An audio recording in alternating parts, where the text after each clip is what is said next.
It's the Locked On Flyers podcast for Friday, December 20th, your daily dose of Flyers news, analysis, and high quality content. Thanks the combination of switches at defense and that back to back really got to the Flyers against LA. Schedule's just getting worse.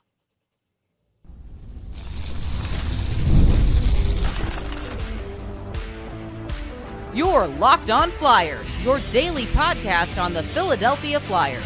Part of the Locked On Podcast Network, your team every day.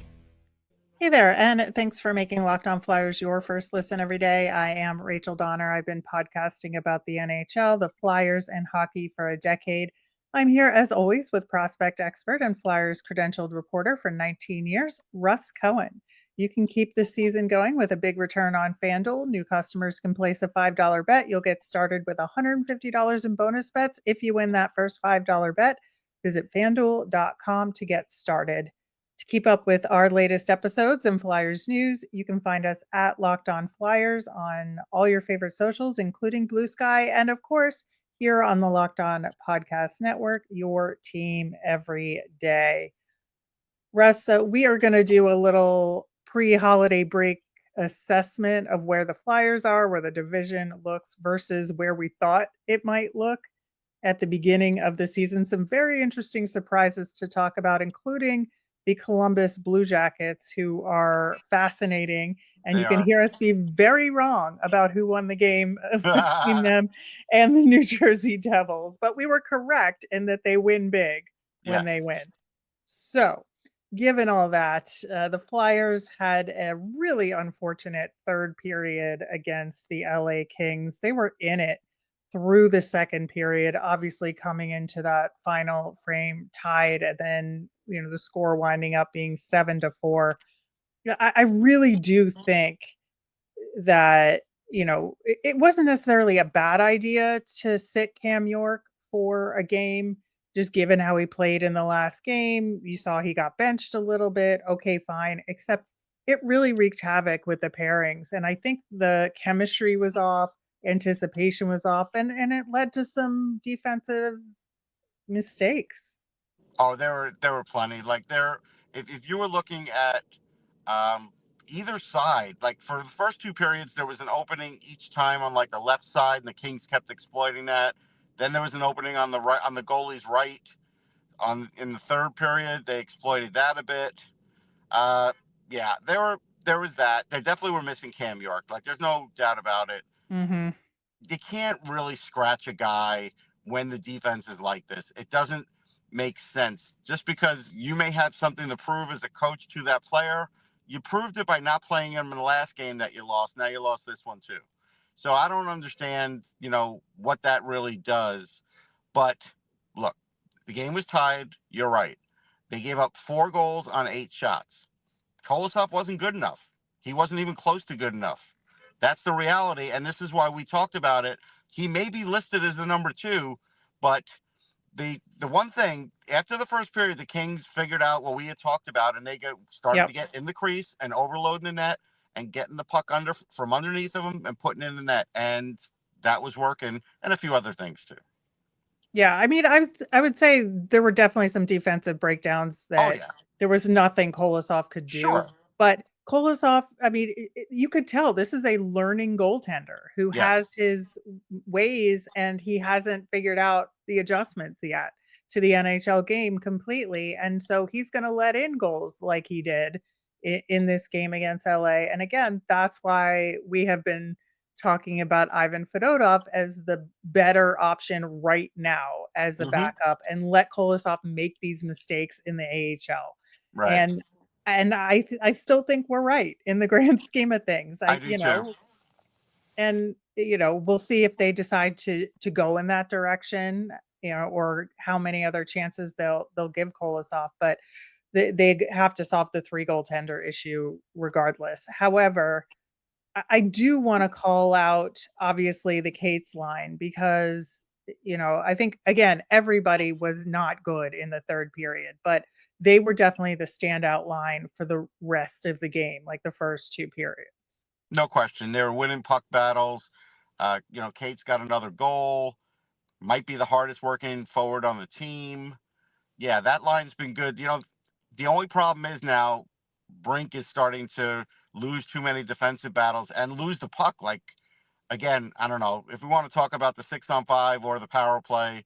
I'm happy to, Yeah, but that's next on the list. yeah. So But I Brink has do some I do issues with want to that talk too. about Brink because I think he absolutely made some really fantastic plays and did battle hard. And when he won, the line benefited Right. from his play, right? And so I think he contributed to the scoring absolutely. He did lose some of those puck battles as well, though, and then Yeah. didn't score on those plays or those offensive opportunities, right? But really good to see Tyson Forster get to. Yes.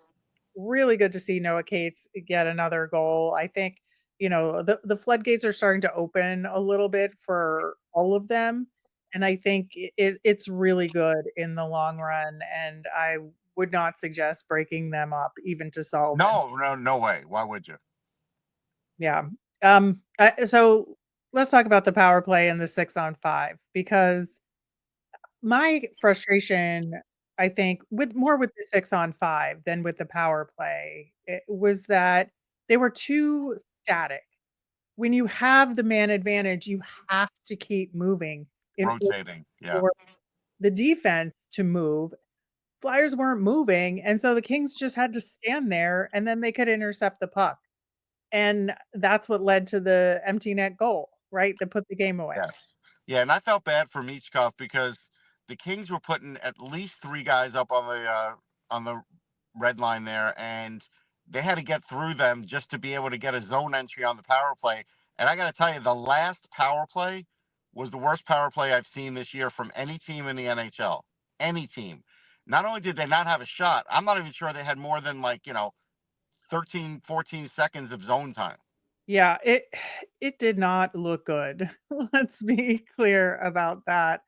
I think, the Flyers did have 2 shots for on the power play in that game, but Woo! not but none of them were high danger, No. first off, and only one of them was a bona fide scoring chance, and, like, in 4 minutes.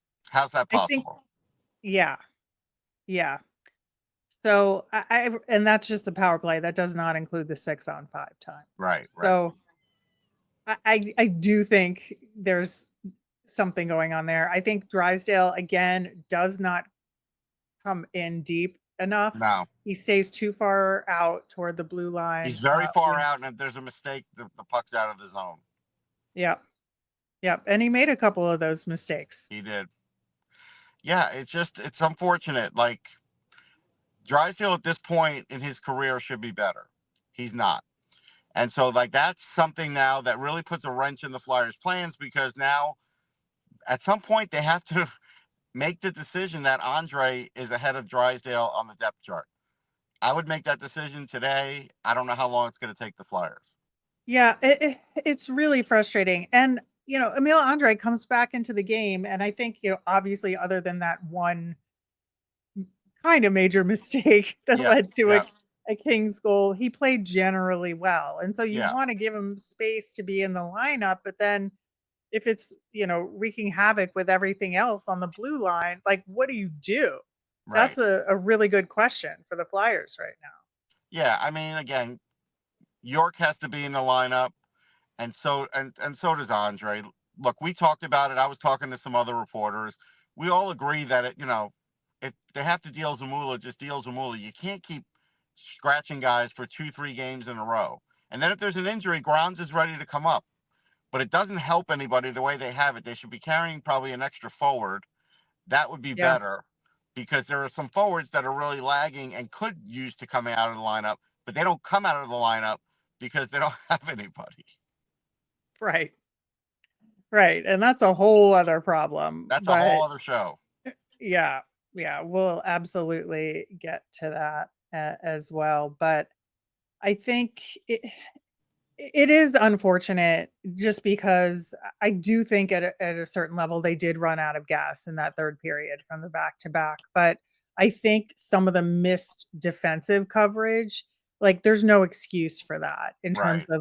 of running out of gas. I think when you run out of gas, you don't have the speed to do, really good plays on the rush. Your Right. trailer isn't going to catch up. You miss an errant pass in the offensive zone. But like when you're tired, you shore up your defenses. And the Flyers did not do that. No, and like I said, the schedule just gets worse. They play again Saturday. They've got the 6-game road trip. Like this is going to be a big test.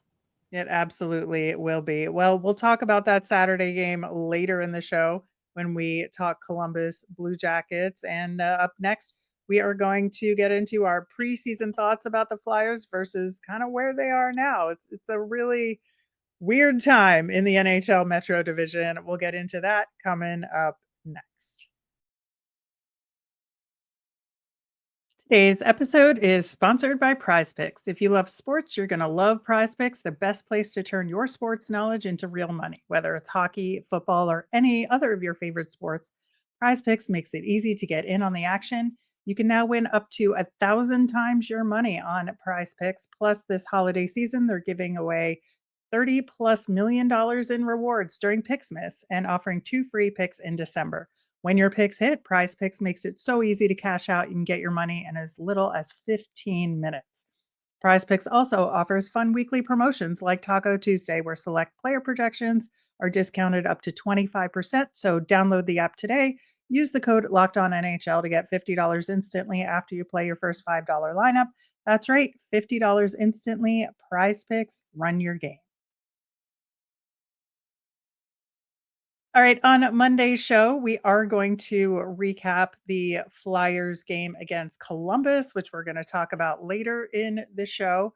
Plus, it's Monday, so we'll have our nemesis of the week, and we're going to talk Flyers Pens, which is so exciting for our first matchup against our cross-state Finally, I mean, it's rival. taken forever. I know. And the Pens are like above the Flyers in the standings now. It's very scary. Okay, but I'm So, going to give you a scenario. If Crosby yes. hasn't scored before he plays the Flyers, watch out. Because I know Yeah. he was on like this 10 Game games. over. Yeah, I would Game worry over. about that. Oh, totally. I Makes think it's a sense. goalless streak. I don't think it's a scoreless streak. Yeah, I think that's a good transition into our topic for this segment because we're going to talk about where we thought the season might be for the Flyers at the beginning of the season versus right now, which is the Christmas break is coming up next week. And it's a good like milestone point to Yes. think about the season as a whole. And we're going to look at the Flyers and the rest of the division here. And the Pens are a huge part of the surprises, I think. But as far as the Flyers go, going into the game against the Kings, Flyers are 5th in the division at 500 exactly. And I gotta say, like thinking preseason versus now, I think I maybe thought the Flyers would have a winning record, but be in the same spot in the division. Right. Like, I get that. Like, this is where we kind of figured, because the only thing we didn't Yeah. figure is, hey, the Rangers might have this, sudden collapse, and whether they come out of it or not. But everything else checks out. Devils, Capitals fighting it out. We kind of knew early on the Capitals looked for real. Carolina's right there. Tampa is back to being a really good team. And now you do have Ottawa and Pittsburgh sort of like waking up. And I thought Ottawa was going to be a good team. Pittsburgh, I didn't think would be doing this well. So we'll see if they could hold on. And then there's the Flyers, right? I mean, that's sort of, Yeah. Yeah. that makes sense. It's a very weird season in that way, right? Because Yes. you just said, and then there's the Flyers, Right. which completely, I think, is a good slogan for this season in Yeah. a lot of ways, right? Because we saw a very difficult beginning to this season. And I think preseason, I would not have expected it to be that much of a struggle at the beginning of No. this season. But I am certainly impressed with how, they've pulled it back together. They've lost some games that maybe they should have won in this last like 6-week stretch, but they've certainly played a ton better structurally and won more games than they were earlier in the season. And They didn't so get buried. They could have gotten buried with that Mhm. start. So that Yeah, didn't happen. Right. They're certainly much better off now than they were after 10, 12 games into the Yes. season, like after October, first week of November-ish. And so I'm very impressed with that. Because yeah, I was definitely worried. But as far as like overall where we are now, I think it's pretty close to spot on.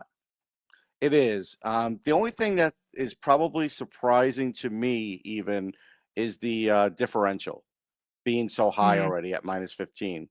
I'm trying the to goal look up differential, yeah. goal differential. Yeah, that to me is a little wonky for them even. But again, there's no Carter Hart, and this is probably a part of that. And last year they were -26. They're probably on pace to do worse than that. Honestly, Yeah, I mean, we'll see how yeah, the scoring goes. I think there's some guys that are getting going right now that maybe yeah. could affect that, and Travis Konechny just seems to keep on scoring no matter what shape he's in, so I don't see that changing very much, and I Like the do team we're think going to talk about, Columbus actually has a better differential, which shocks me.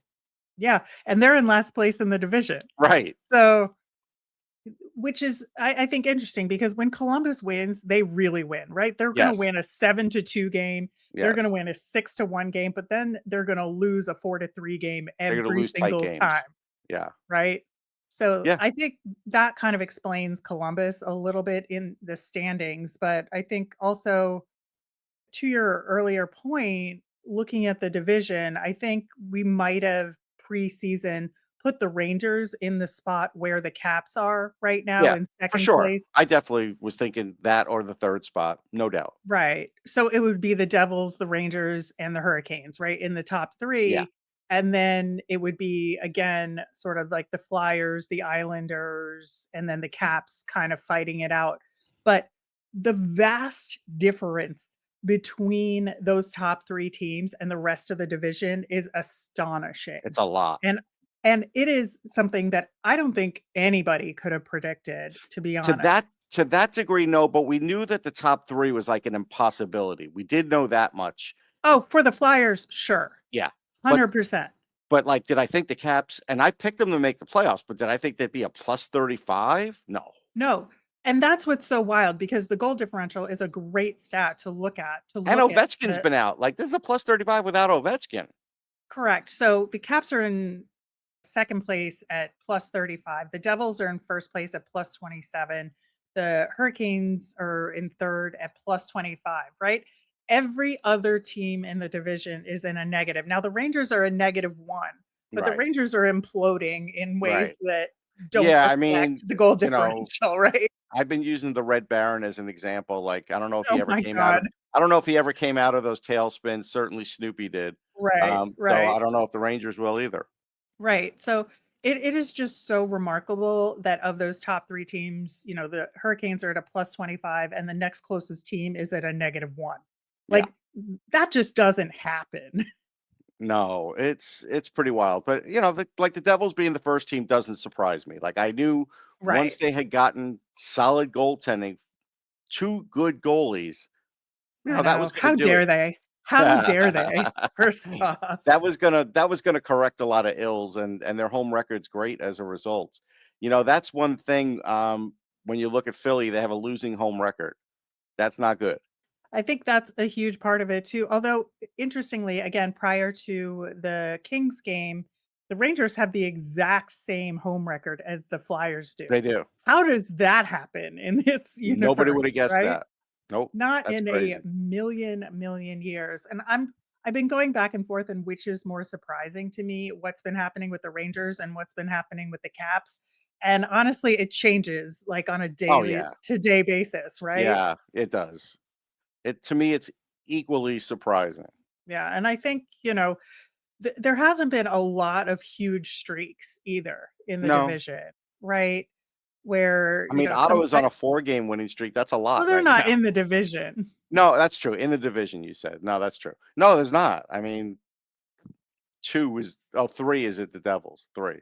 I mean, that's not a lot. No, it is not. And so, the Devils are playing Columbus at the same time as the Flyers are playing the Kings. So I'm guessing the Devils won that game because we're recording this segment I before would think. the end of those games. But I would think that took place, and the Devils will have won 4 in a row there. But I think the other impressive part of what the Devils and the Caps have done, both of them had 12-4 records on the road.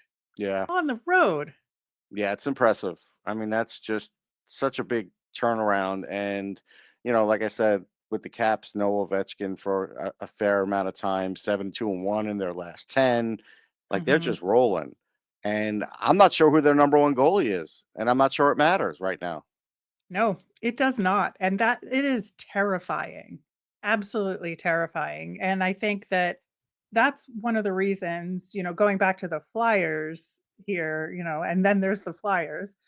I think that having playoff expectations at the beginning of this season was a little unrealistic, and It it was. it continues to be Yep. unrealistic. But again, I think that's okay because I think that there are some things that they have not done successfully, but the things I think that are the most important in terms of developing Matvey Michkov in terms of I think to a large degree, figuring out what they have in some other players. I think they're going to be some really solid batches of data on the blue line to make Yeah, decisions I think going so. into trade deadline and going into Yeah, next because they've had season. to use a lot of different combinations and they've had to use the Yep. young players this year earlier than probably John wanted to, but it does create more data. No question.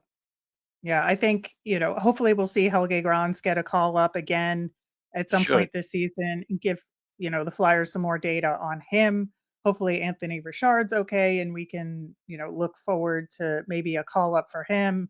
We'll see, what other opportunities lie, but I do think that in this season where they have a lot of draft assets coming up, like figuring out who they want to keep moving forward in this stage of the rebuild is super important. And I think they're going to have all the information they need based on this season. And I think that's really, really important and a good thing. Whether they use it effectively, that's on them, but Yeah, they're they going to have may what it they need. Yeah, they may have it. It depends how early on in this season they decide to change the course and let more guys play, like Hmm. bringing up Granz, bringing up Richard, letting them take real ice time again. So they have that at the end of the year. When are they going to abandon the playoff dream? Because that does matter. Last year they abandoned it really late, and not enough Right. guys, got in there. This year, I could see it going sooner, and it should go sooner. But we'll see. You never know what happens. Yeah. Yeah. But I think it's a really fascinating time in the Metro Division. It is. And speaking of, obviously, we are going to talk more Columbus Blue Jackets, our Saturday evening opponent, coming up next. Get ready to tackle NFL action with FanDuel, America's #1 sportsbook, because right now new customers can bet $5 and get 150 in bonus bets if you win. The FanDuel Sportsbook app gives you everything you need to place live bets on the NFL all in one place. So when you get a hunch in the middle of a game, you can check out the latest stats, view live play-by-play, and so much more on the same page where you place your bets. I would take the Rams over the Jets on the money line. Just visit fanduel.com to join today. You'll get started with $150 in bonus bets if you win your first $5 bet. That's fanduel.com. Never waste a hunch and make every moment more with FanDuel, an official sportsbook partner of the NFL. So, Russ, the last time we saw the Columbus Blue Jackets, it was on the road in Columbus on December 10th. So it wasn't that long ago. Flyers won that game 5-3. They ended a 3-game losing streak, which was really good to Mm-hmm. accomplish that on the road. Flyers goals in that one from Travis Konechny. He had 2 in that game. We got goals from Frost, Cates, and Tippett. So I think really key guys that should score in that game did score. Yeah, They held Columbus to 18 shots on goal. I remember, they had almost no shots on goal for the first half of the game. I think the one negative for the Flyers in that game, 20 giveaways. And that is a lot. yeah. Now, there were 17 against Detroit in the last game before the Kings game, which is not great either. But 20 is, I think, real bad.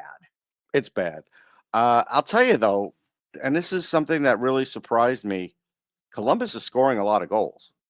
Yes. And now their goaltending's not great, and we'll get into that, but the goal scoring is shocking to me. Like it's this good. I mean, they have more goals than Pittsburgh.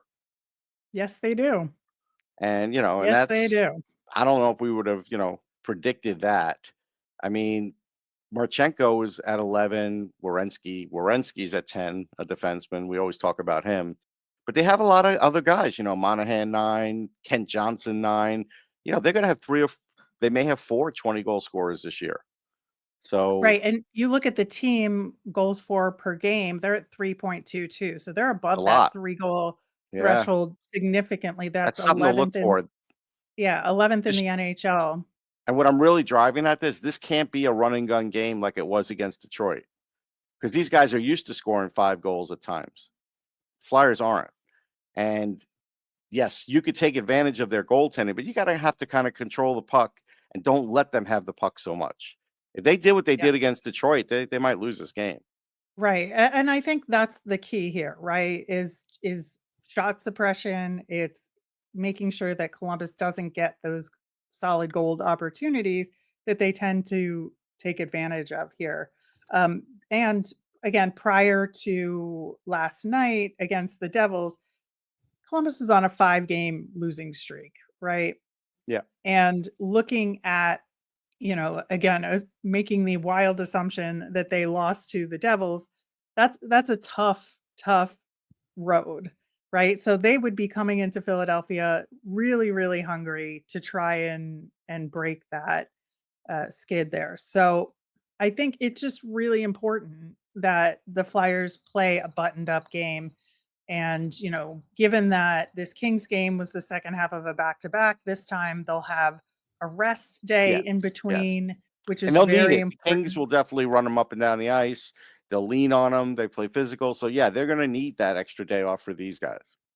Yeah. In the meantime, the Columbus Blue Jackets have made a couple of tweaks to their roster. They sent Jet Graves down to Cleveland. And since we saw Cleveland against the Phantoms recently for back to back games, pretty familiar with what was going on there at the Yeah. time. And they called up James Malatesta, which I thought was a really interesting move because has the 7th most points on the Monsters. They didn't call up Trey Fix-Wolanski, Right. who's Well, a he's been Phantom called killer, up more than a few times. That's probably why. right? And Owen Sillinger didn't get the call up either, Yeah. has Yeah. more points than Malatesta, but Malatesta is a grinder Yeah. who plays super, super physical. And I I think they think, did that to satisfy the coach. I think the coach looked at that yeah, and said, I need someone who plays like that. right. Right. And Malatesta is one of the guys that stood out to me on Cleveland when I Yeah. watched those 2 games against the Phantoms. So I think that it's a really interesting call up that they made. Now, it's also interesting that they called up a forward when Dante Fabro and Jack Johnson both got hurt recently, Right. but Johnson was back against the Devils. Fabro was not. We'll see Yeah. if he's good to go for the game against the Flyers, but that would be a huge blow to the Columbus blue line if we don't have to play against him. Yeah. Fabro's helped a lot. I mean, again, we talked about Nashville even let him go. It was just dumb. But he's been good for them. So, yeah, if he's not in there, that's going to hurt him a bit. Right. And I think that it's going to be a tough game, but also a game again that's very winnable. These are points the Flyers should take, and this is also an opportunity to maybe help that goal differential if Oh, they yeah. can. Yeah, And it should. yeah, against whichever goalie. I know Merzlikins is in versus the Devils. He'll probably play again against the I mean, Flyers, which but goalie we'll is see. are the Flyers going to put in? I mean, That's a you, good question you too. could ask that question because, if I'm guessing, I'm guessing that it could This be will be Erison. Kolosov. No, I think it's going to be the opposite. I think it's going to be flipped around, and then it'll be Erison in this one. But I don't know. I'm not sure. So that will have an effect on the game as well. But it should be a good one. Again, a good opportunity for the Flyers. And, they have one more game, like I said, against the Pens next week, next Monday before the Christmas break. Then we've got the big California road trip for Disney on Ice coming up, which is a whole other ball of wax. That's going to be a tough, Yay! tough road trip. So Yay! Best we'll be time of the talking. year. Yeah, I know. We love those 9, 10 p.m. starts. awful. But Once we get through that, we're basically done for the year. So there's a Oh, you light mean at no the more end of shows, that but they'll keep paying me? Is that what you mean? tunnel. No more late night Oh, no starts. more late night shows. Okay. Yes, yes. So that is the light at the end of that tunnel. But of course, we will be back on Monday. We're going to talk Pens. We're going to talk Flyers versus Columbus and have our nemesis of the week for the holiday week. As a reminder, we always want to hear from you. So you can send mailbag questions or Flyers thoughts via any of our socials at Locked On Flyers. You can email us at lockedonflyers@gmail or comment on our YouTube channel. I'm Rachel. I'm on Blue Sky or Twitter at rmiriam. That's RMIRIAM. I'm Russ. I'm at Sportsology on those same socials. SPORTSOLOGY. Thanks for making Locked On Flyers your first listen today. For your next listen, find Locked On Fantasy Hockey. Become a fantasy hockey expert. Get the edge over your league mates with daily tips from Steal and Flip. Find Locked On Fantasy Hockey on YouTube or wherever you listen to podcasts. Have a great weekend, everyone.